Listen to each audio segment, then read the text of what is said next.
وتخلقون إفكا إن الذين تعبدون من دون الله لا يملكون لكم رزقا فابتغوا عند الله الرزق واعبدوه واشكروا له إليه ترجعون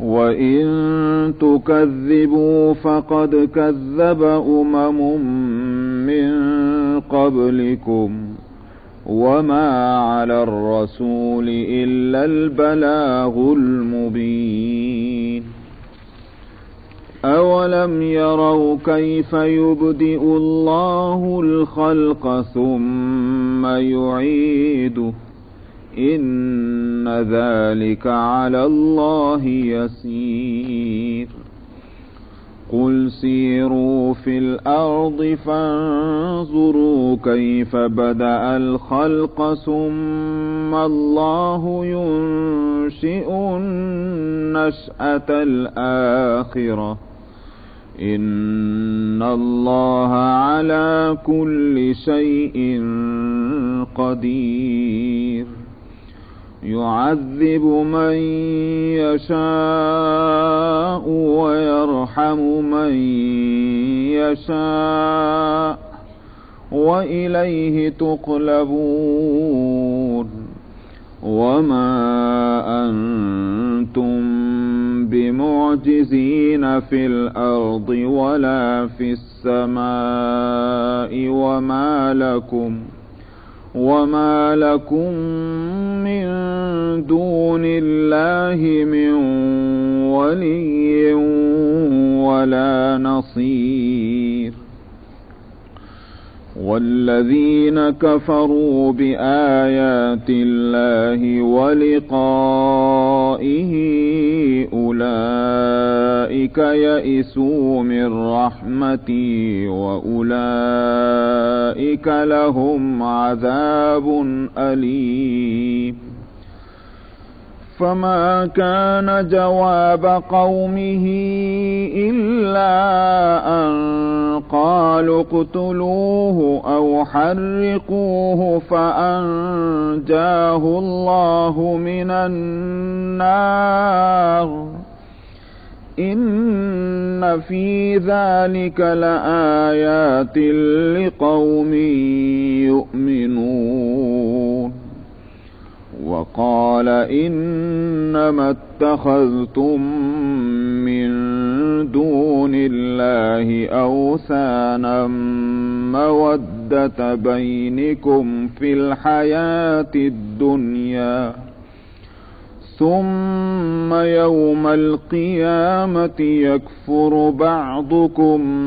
ببعض ويلعن بعضكم بعضا ومأواكم النار وما لكم من ناصرين فآمن له لوط وقال إني مهاجر إلى ربي إنه هو العزيز الحكيم ووهبنا له إسحاق ويعقوب وجعلنا في ذريته النبوة والكتاب وآتيناه أجره في الدنيا وإنه في الآخرة لمن الصالحين